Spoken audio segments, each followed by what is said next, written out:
Welcome to the Aced It podcast, where we turn science into sense. In this very special season funded by the Bureau of Justice Assistance, we provide 10 timely episodes with the hopes of helping listeners understand what we can learn from current research that will help correctional staff. And please note, we did not just guess at what correctional staff need to know. We traveled the country, interviewing individuals working in prisons and jails, and the topics of these episodes are exactly what they asked for. So, I'm Danielle Rudes, your host, and here we go. Imagine being exposed to violence, hostility, and unpredictability every single day simply because of where you work. This is not just a what-if question or a clip from a video or a movie. Correctional officers working in United States prisons and jails endure the potential for violence, hostility, and unpredictably constantly. And it's not just the officers, it's all of the staff. In this episode, we will discuss some of the most pressing issues concerning health and wellness for correctional staff working in U.S. prisons or jails. Specifically, this episode focuses on the mental and physical health of staff, which are both crucial to the safety of staff and the residents they supervise. Using evidence from the important research produced in 3 published papers by research teams led by Lehrman, Gray, and Evers, our goal is to bring attention to some of the challenges present in the carceral work environment and what, if anything, may help to improve things. You may think that the rest of this podcast will likely be depressing. That's a rational thought at this point, but let me assure you, some of the information we'll discuss highlights the positive effects that may be possible and perhaps more importantly, provides you with some advice to consider before you just jump in and try to fix things. Addressing the mental and physical health of correctional staff is a significant concern that needs immediate attention to ensure the safety of everyone, but there are no easy answers and no quick fixes. In today's episode, we'll talk about the key insights provided by research regarding mental health support and targeted interventions for correctional staff. The daily life of a correctional staff member is filled with unique challenges in any prison or jail setting. Lehrman and colleagues conducted a large-scale study involving thousands of correctional officers. The findings from this work highlight the true reality of carceral staff's daily experiences. The study highlights a strong correlation between being exposed to violence and its effect on mental health issues, including PTSD, suicide risk, depression, alcohol abuse, anxiety, sleep disorders, and many others. Their findings link violence in the workplace with various mental health issues that correctional workers face. But it's not all bad news here. We can use these findings to think about how or in what ways we could institute helpful reforms. The work by Lehrman and colleagues published in 2022 amplifies the importance of mental health support and interventions available to correctional staff. By describing and revealing some of the lesser-known hazards correctional workers face, it also exposes some potential protective roles for institutional factors, like the quality of management and supervision. With these findings, there is a possibility that being in a supportive work environment can greatly alleviate the negative effects of the extremely demanding and sometimes dangerous forms of correctional work. In the publication from this study, Lehrman and colleagues note, quote, "To the extent that supervisory support can moderate negative health outcomes, though, prison administrators might focus on improving management and other features of the prison workplace," unquote. This recommendation emphasizes how leadership roles and organizational interventions may help reduce some of the negative health outcomes occurring within correctional work. Okay, I know you want more specific guidance here. I got you. Let's move to a second study that we're going to cover in this episode. Gray and colleagues. They dug deeper by examining workplace interventions to improve the mental health and happiness of healthcare workers. This work was published in 2019. Now, you might be saying, healthcare workers? Shoot, I thought we were talking about corrections. I hear you, but the similarities between these two job groups and other occupational types is remarkably similar. Listen to this quote from the article and tell me that this doesn't sound like correctional staff too. Quote, "In the workplace, there are multiple factors recognized to be determinants of workers' mental health. These include high job demand, low job control, low workplace social support, effort-reward imbalance, low organizational procedural justice, low organizational relational justice, organizational change, job insecurity, temporary employment status, atypical working hours, bullying, and role stress. In addition, non-work determinants such as family status and social support networks are also important predictors of workers' mental health. The healthcare workplace, in particular, experiences high rates of mental illness such as burnout, stress, post-traumatic stress disorder, anxiety, and depression due to workplace conditions such as excessive workloads, working in emotionally charged situations, stigma against seeking care, and workplace violence, among other factors, unquote. Now, I've done a lot of research in prisons and jails all across the U.S., and I'm telling you, everything I just said about healthcare workers in that quote from the Gray and colleagues article is markedly similar to what my team has seen and heard from U.S. prison and jail staff. Additionally, the Gray article notes that healthcare workers suffering from various forms of mental health challenges often exhibit the following: an increased risk of patient safety incidents, poor quality of care due to low professionalism, reduced patient satisfaction, medical errors, decreased quality of care, patient falls, increased infections, lower patient satisfaction, and lower patient safety outcomes. The poor mental health of healthcare workers further affects healthcare systems by intensifying shortages among the workforce as a result of the reduction in work effort or those leaving the practice, as well as the significant economic costs that it generates. That sounds like nearly every prison or jail that my team has conducted research within.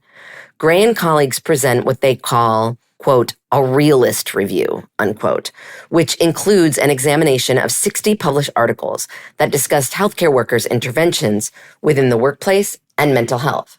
They examined each article to code for intervention context, mechanism, and outcomes. But it's what they found that will really get you thinking. And what we're most interested in is what worked. So let me tell you 4 key things that they found. First, the reason, strategy, and theory behind the intervention and the definition of mental health, whatever it is that you're trying to improve, must be aligned with the structure and content of the intervention. It makes sense, of course, but what's more, you must also consider, quote, how the targeted upstream organizational factors could affect change in individuals' mental health and well-being, unquote. They suggest making good and sure that the intervention is not, quote, restricted by the preferences of one particular stakeholder group, unquote. Second, employee engagement is key. When employees are not fully or actively engaged, there are numerous studies that show the intervention that they were trying to accomplish failed.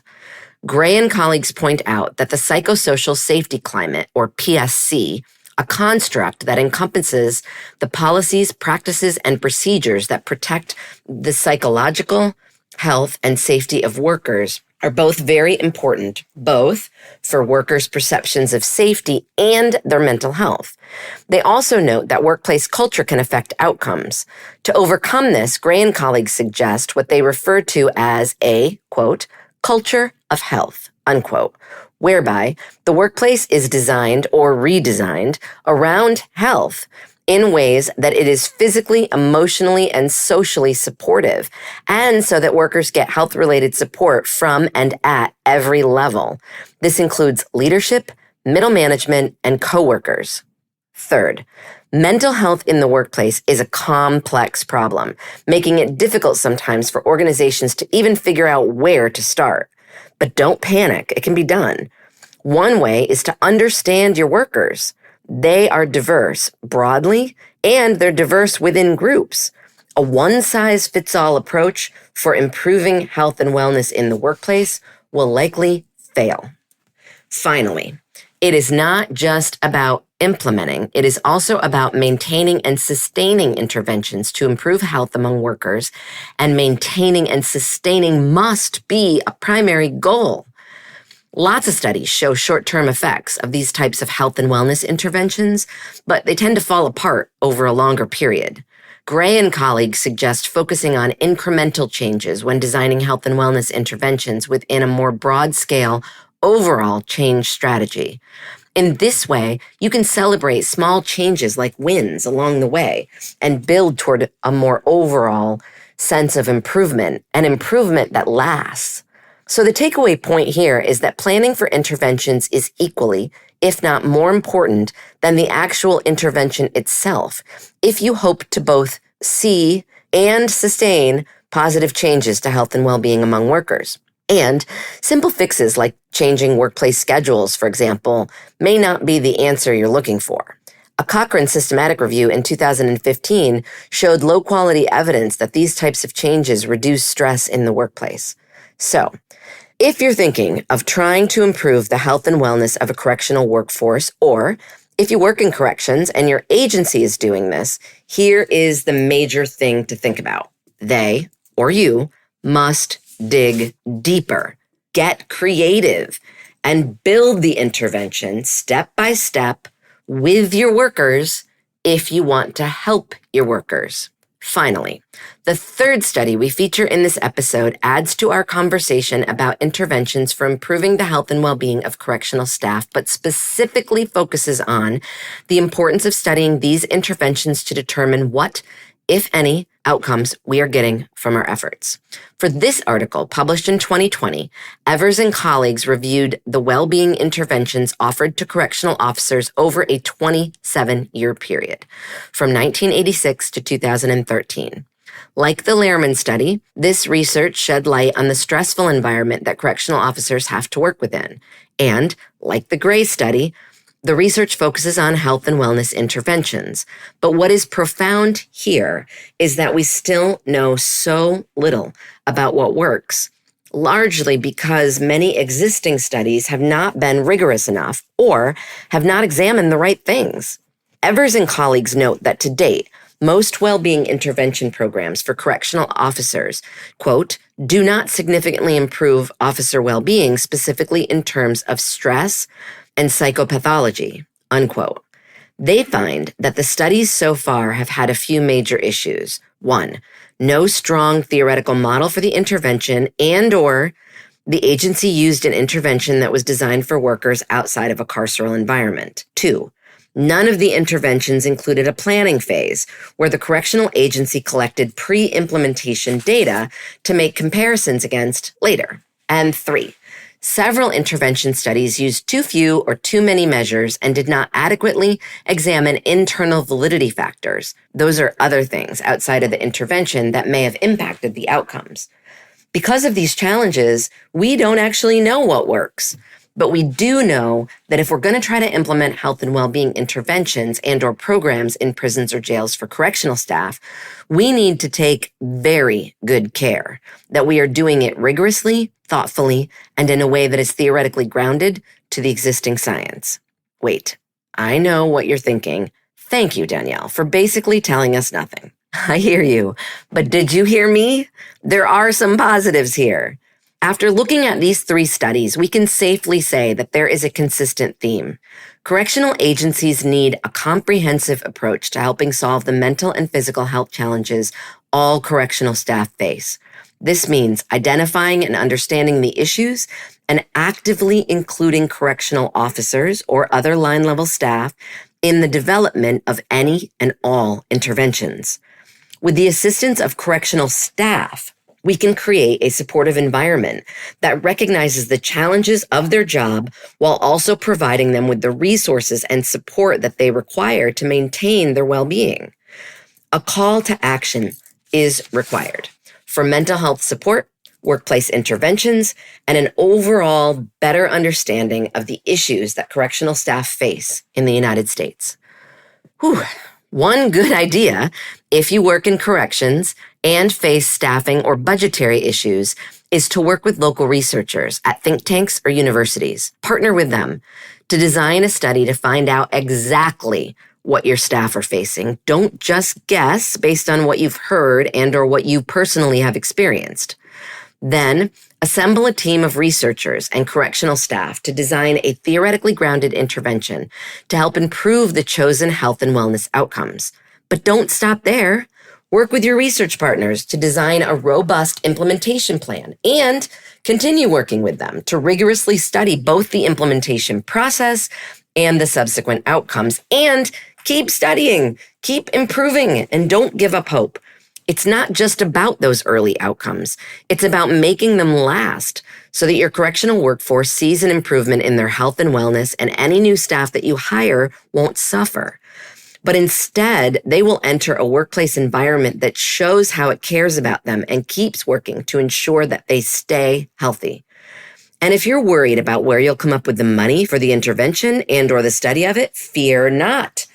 Talk to a program manager at the Bureau of Justice Assistance, for example, to find out if there's any funding to support your efforts, and or researchers will often apply for grants for you or with you, so your project may be fully funded that way. It doesn't have to come out of your already struggling budget. The work I've described here is not easy, but it is necessary. Imagine what a healthy workforce in corrections could accomplish, how good they'd feel about themselves and their work, and how those positive feelings might translate into the care and supervision that you provide for your residents. Imagine that a healthy workforce might help recruit and retain employees so that your training and recruitment budgets weren't stretched so tightly and your staff wasn't continually working overtime. Is that worth the effort? Yes, I believe it most assuredly is. And what's more, it'll dramatically improve the health and well-being of your most valuable asset, your people. Thank you for listening to the ACEIT podcast. We love hearing from you. So if you have comments, topics to suggest, or some research you'd like us to cover in a future season, please write to me, Danielle Rudes, at Sam Houston State University. My email is drudes@shsu.edu. And now, a whole bunch of thank yous. First, this project was supported by a grant 5PBJA 22AG00031 MUMU, awarded by the Bureau of Justice Assistance. The Bureau of Justice Assistance is a component of the Office of Justice Programs, which also includes the Bureau of Justice Statistics, the National Institute of Justice, the Office of Juvenile Justice and Delinquency Prevention, the Office for Victims of Crime, and the Office of Sex Offender Sentencing, Monitoring, Apprehending, Registering, and Tracking. Points of view or opinions in this podcast are those of the host and the research team, and do not necessarily represent the official position or policies of the U.S. Department of Justice. Then, more thank yous. Thank you to the Justice Community Opioid Innovation Network, or JCOIN's Coordination and Translation Center, funded by the National Institute on Drug Abuse, housed at George Mason University, where this podcast originated. Thank you to our fabulous scriptwriter, SHSU master student Jalen Magana, and to my amazing research team at both Sam Houston State University and George Mason University. The team includes Bryce Kuchmarek-McCune, Sydney Engel, Caitlin Bauer, Shalom Aganaya, Alexa Mata, Chelsea Narvi, Alyssa Toman, Miltonette Craig, and Wyatt Brown. And a huge and heartfelt thank you to Jason Luton and the team at Slonky LLC for their fabulous podcast production. Tune in again soon for another episode of ACEIT.